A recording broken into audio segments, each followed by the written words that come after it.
Alright guys, so welcome back to the channel. Today we're going to be doing a breakdown of the gargoyle fight. So if you are struggling with this boss and you need some tips, this is the new PhantomPain hologram, tactical hologram fight against the Sentry gargoyle.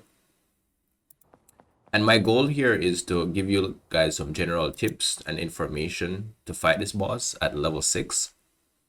Because what happens is 1 to 3 is the easiest. At 4 the fight slightly changes.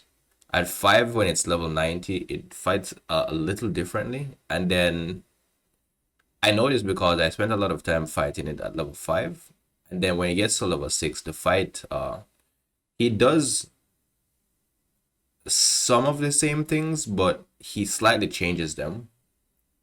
He does like slightly different moves.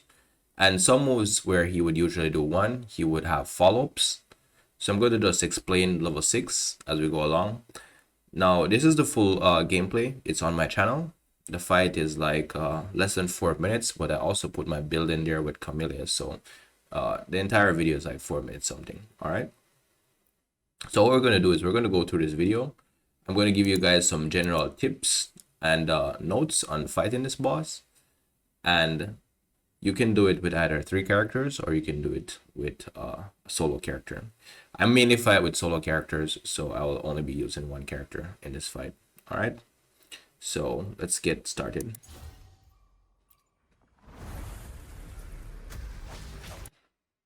All right, so I start doing my attacks really early because when the fight starts, the first move he's going to do, you can counter it, and then after you counter the first move, he's going to immediately back up and do a second move that you can counter. All right.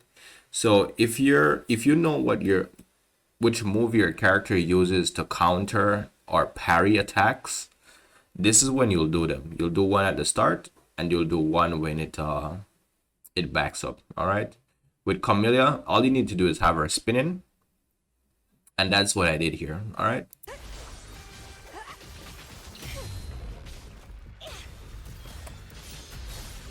Did a second one here.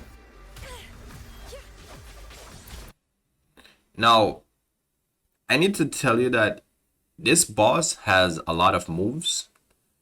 You won't see all of them in one fight because it changes between them. There are some fights where he does some, and there are some fights where he don't. All right, and sometimes like winning against this boss can come down to luck because the move that he chose to do.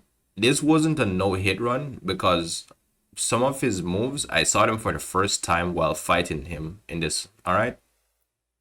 So usually after those 2 parry attacks that he would do, or parryable attacks, he would back up, and there's a 1% chance he would do something else. But usually what he would do is try to slam his hand in the ground, and then there would be an immediate follow-up of like a second after, like it would explode. All right.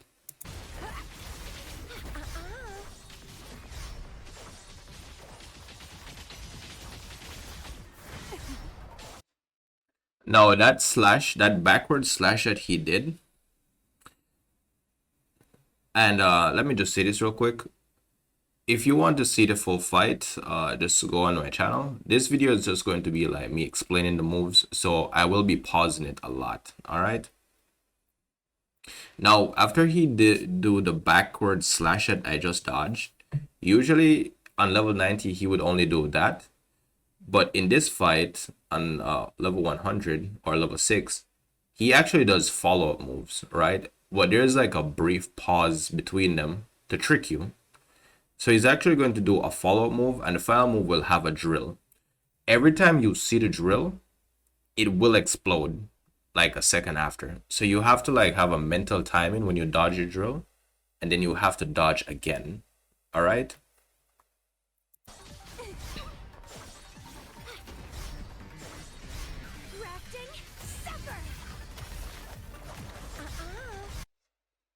On level 6, after that move specifically, there is also a 1% chance he'll do something else, but most of the time, 99%, he's going to do this. He's going to back up and start firing his guns. All right, so you need to be ready to dodge them.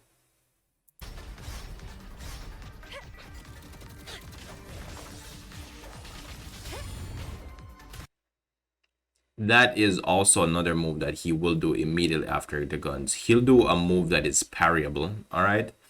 That move that he actually did there was when he would send out a sword attack, and if you don't parry it or counter hit, he's actually going to start spinning, right? He spins 5 times on level 100. And there's also like a 1% chance where he wouldn't spin 5 times, he would spin 3. And then he would do like some weird follow-ups, which you're going to see later on in the video, all right?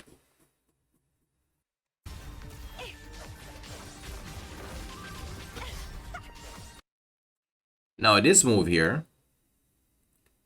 it is very reactable because you're going to see him back up, and then you can react when he's about to like stomp the ground.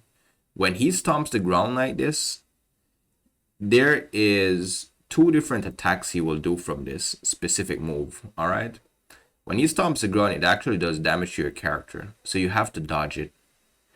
Now, the first time he do this, there's a delay, right? But he's going to do a follow-up attack with his hand, where he's going to like do a cleave in front of him with ice. You have to know the mental timing to dodge that move, and after he do the cleave, he's going to do a few follow-up moves, all right? After this move specifically, he's going to do it again and be in this same position. The only thing is, instead of doing the cleave with his hand, he's going to fly away, and it's going to be faster than the cleave, all right? So you have to be prepared. This is usually tell that he's going to do it a second time, but the first time is always the follow-up attack with the ice. Second time he's going to fly away. It one-shots you, so be ready for the second time he does this, all right?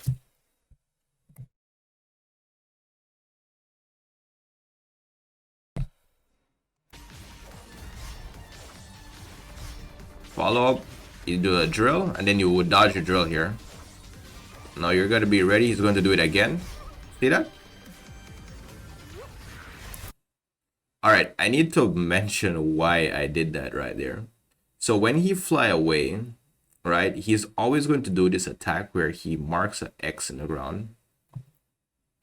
He chops the ground, which does damage, and then it has like some attacks go out. These also do separate damage, all right? The thing is, you can dodge this normally, but it requires a precise timing, all right? The thing is, you can either choose to like mentally learn the precise timing to dodge this attack, or you can just avoid the entire attack by using your grapple. If you grapple in the air and then dodge, he will miss every time, all right? That's why I always do that.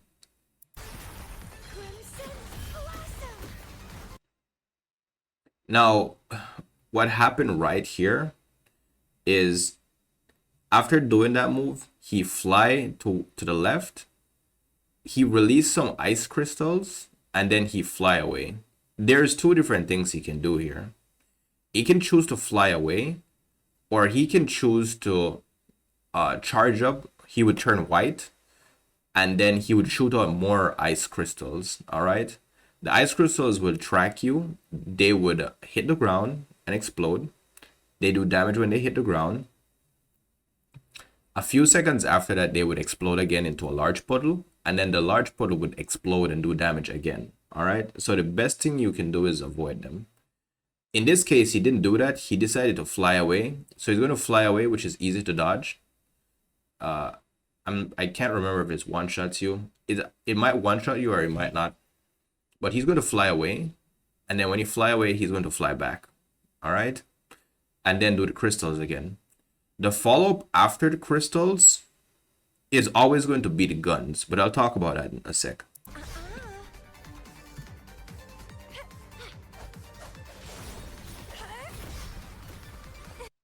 All right, right here. You notice he flew away and then he came back, right?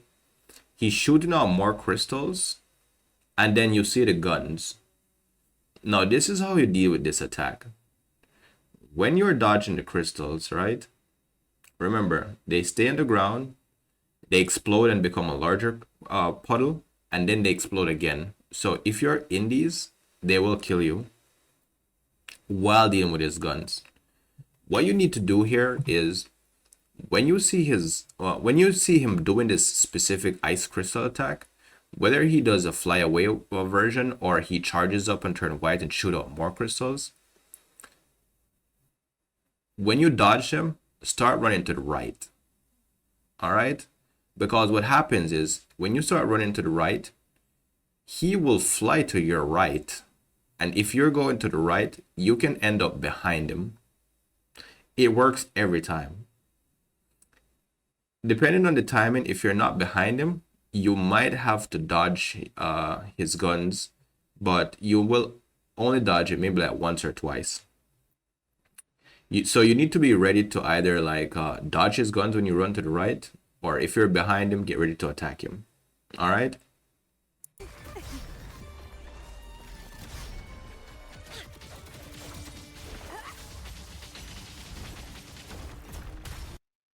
Now, sometimes he fall out of the sky, but it doesn't always happen. I think I was just lucky right here.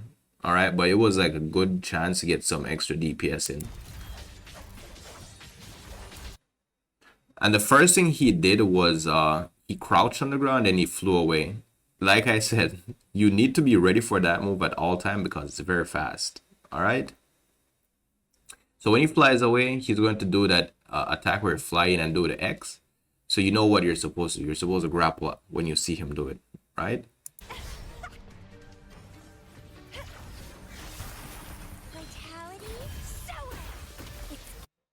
All right, so this time he's doing the crystals again.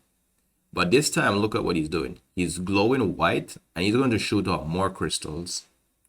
So what happens after this? He's going to take out his guns. Remember, he's going to take out his guns after the crystals.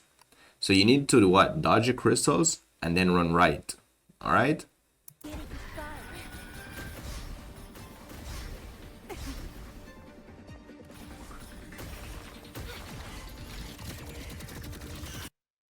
You see where I'm? I'm like to the side, almost behind him.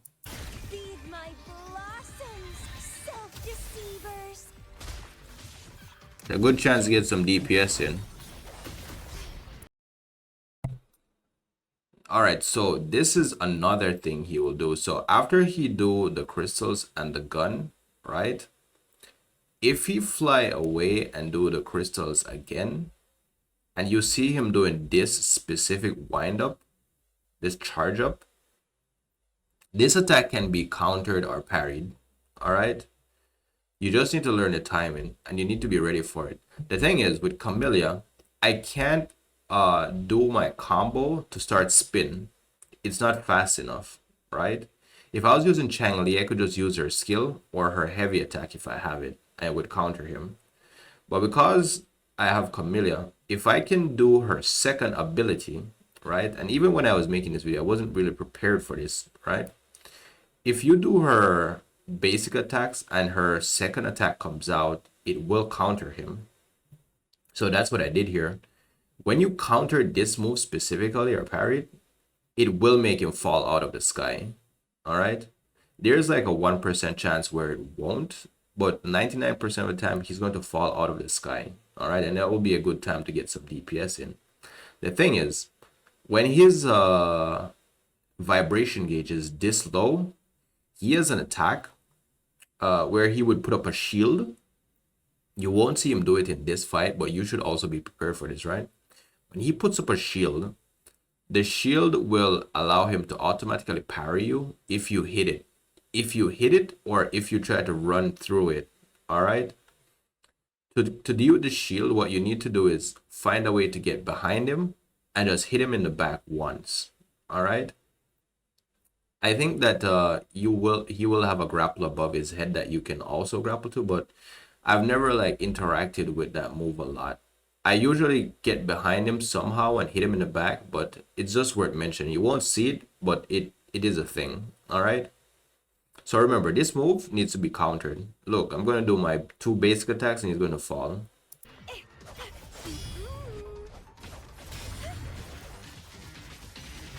Now this is a good time to get in some DPS, a lot of DPS, because look at how slowly his gauge is going down. Look at how much damage I am doing in this time.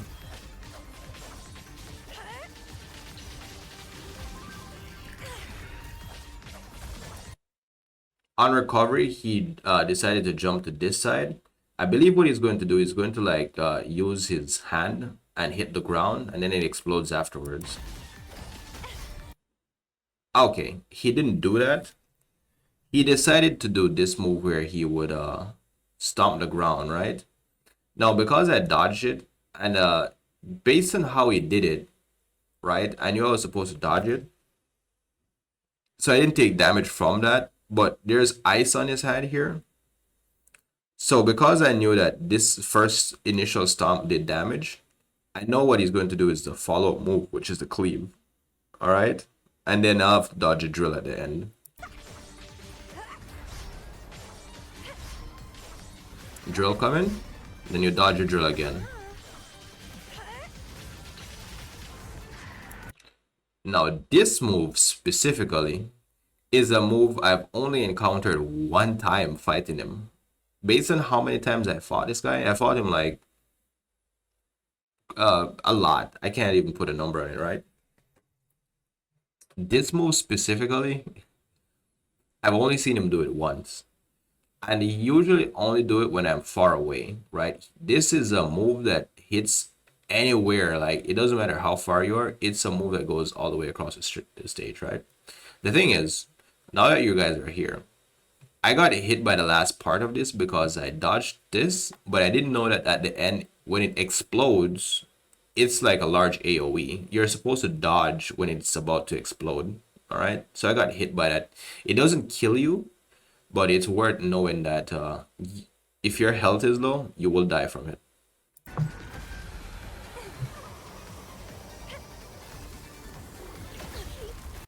You see how it exploded and it hit me? It did damage here. Alright.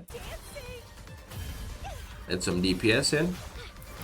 He's going to do the backward slash. When you see the slash, there's going to be a brief delay, and then he's going to do follow-up attacks, and it ends with the drill. Right? So remember, you dodge your drill 2 times.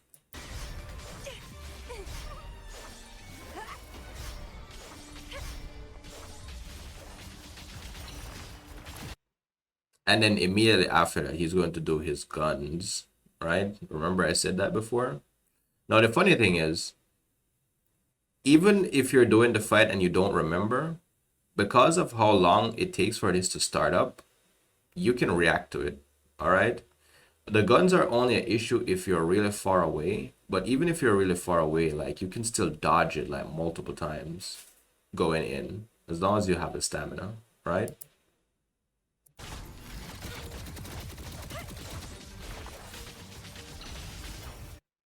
Now this move is what I was talking about before. This move here, I actually thought I was going to counter it, but I didn't, right? Now, because his blade went out, now I have to dodge the follow-up attacks. Now, what would usually happen, he would spin 5 times on level 100, but to my surprise when I was doing this, he didn't spin 5 times, right? I think he spun 3 times, and then he did a different follow-up attack, which is actually surprising, right? So 1, 2. Yeah, it wasn't even 3. He did 2, and then he did 2 different follow-up attacks. I didn't know he was going to do this. The important thing is that when he did it, I tried to stay behind him, right? So look at what he did afterwards. A slash, then a stomp.